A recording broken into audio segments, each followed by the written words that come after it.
Fala galerinha, tudo bem com vocês? Espero que sim.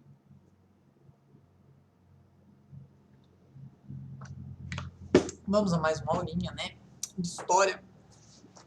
E bom, a gente estava falando na aula ao vivo, e só para finalizar esse conteúdo, a gente estava falando sobre o direito romano, sobre a cultura romana e assim por diante.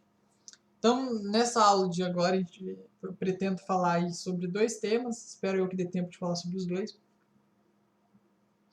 A gente vai falar sobre a cultura romana, sobre o direito romano e sobre o cristianismo surgindo aí, né, no Império Romano, da religião perseguida até a religião oficial do Estado Romano, ok? Bom, sobre o direito romano, então, é o nome que vai dar aí, né, que se dá esse conjunto de princípios, preceitos, leis utilizados na antiguidade pela sociedade de Roma, nos seus domínios, né?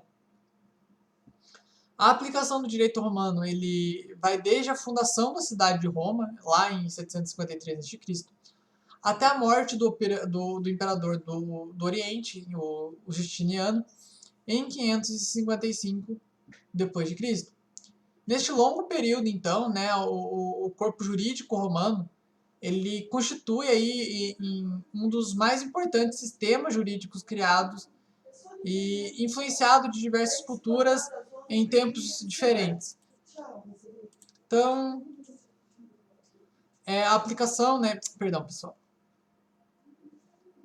Em sua longa história, né, a gente pode assinalar as seguintes fases como os capitais do desenvolvimento e do aperfeiçoamento, né, do direito romano, de acordo com a sua organização estatal, né? Bom, a gente tem o primeiro período, que é o período régio, é o período que vai desde a fundação de Roma até a República, e é onde predominava, né, a questão do direito baseado no costume, nos conhecidos como mores, né, na moral dos costumes que haviam ali. Tendo também, né, o direito sagrado ligado ao direito humano. Então, essa percepção entre as divindades e o humano muito ligadas, muito próximas.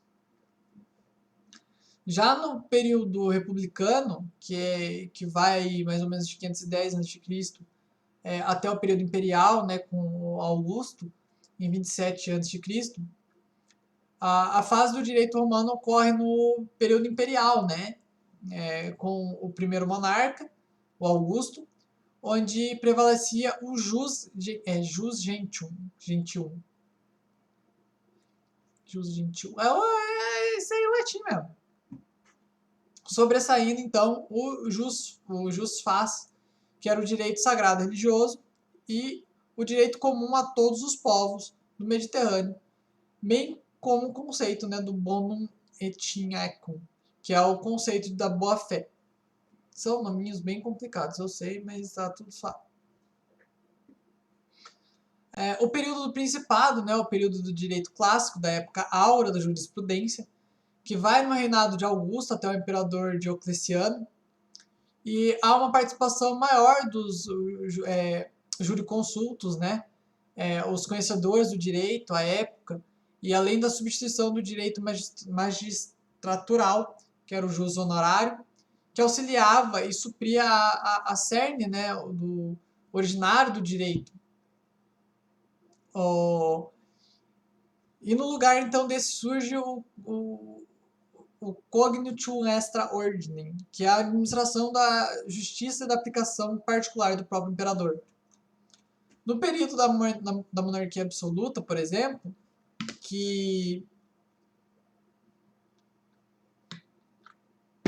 vai do Diocleciano até o Justiniano, esse período, então, vai surgir o direito pós-clássico, havendo, então, a ausência de grandes jurisconsultos, ocorrendo uma adaptação das leis em face à nova religião predominante, o cristianismo.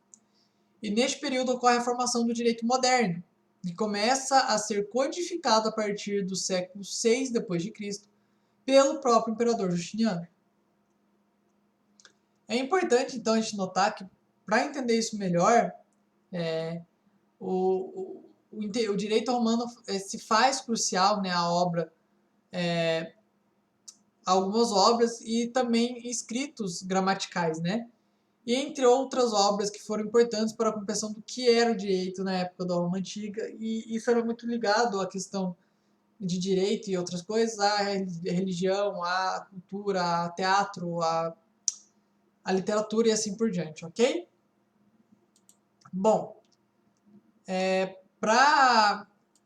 só na apostila de vocês, só para vocês ficarem por dentro, aqui, uma coisa que eu quero que vocês vejam.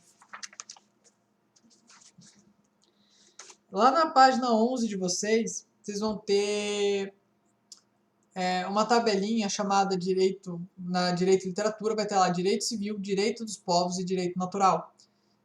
Os Jus Civili, que é o direito civil, o Jus Gentium, que é o direito dos povos, e o Jus Naturale, que é o direito natural.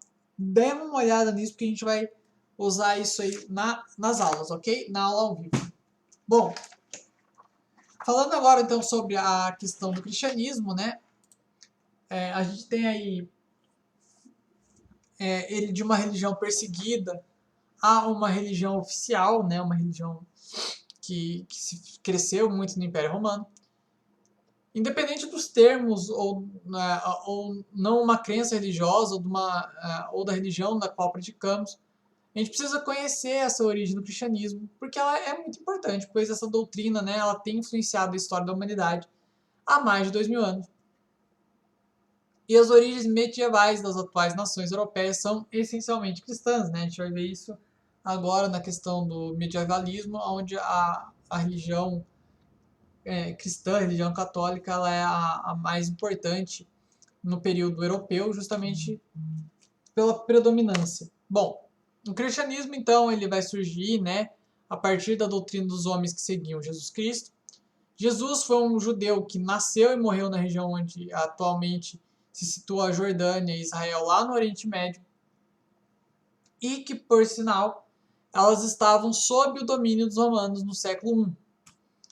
Como a maior parte do mundo ocidental até hoje segue o calendário cristão, esse ano 1 de nossa era é justamente marcado pela data aproximada em que Jesus vai nascer, e dá um destaque, né, pelo personagem histórico que foi nascido em Belém, no reino da Judéia, e deve-se ao fato que é considerado por seus seguidores como o Filho de Deus, que é o calendário que a gente segue justamente pelos romanos.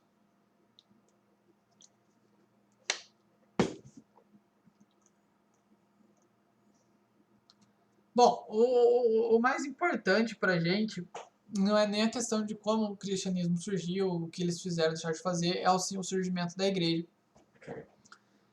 Aí que vão começar os rituais e assim por diante, os rituais escondidos que eles faziam antigamente lá em Roma.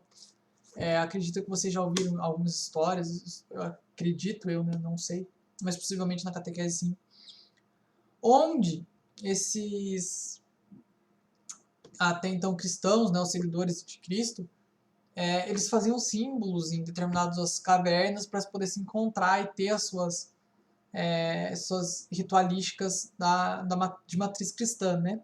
Bom, os descendentes dos apóstolos que foram do Jesus lá, eles começaram a espalhar o cristianismo pelo mundo.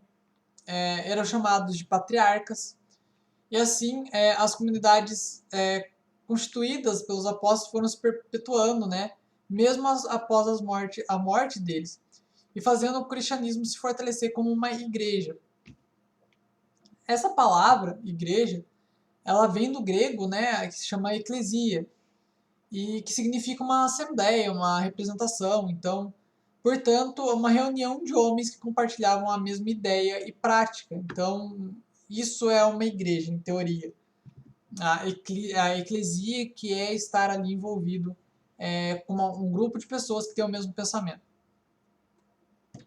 Perseguido, então, pelos romanos durante os séculos, né, os cristãos sofrem uma série de torturas, obviamente, porque em Roma você podia ter qualquer religião, eles não ligavam para isso.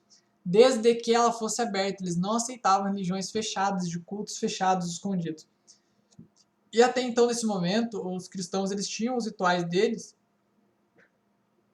de uma forma escondida. Então, isso era contra o que era pregado pelo imperador, então eles eram perseguidos justamente por isso. Pessoal, A gente continua na próxima aula, tem mais umas coisas pra gente falar sobre isso. E na aula ao vivo a gente intensifica mais isso. E é isso, beleza? Até a próxima aula. Abração pra vocês.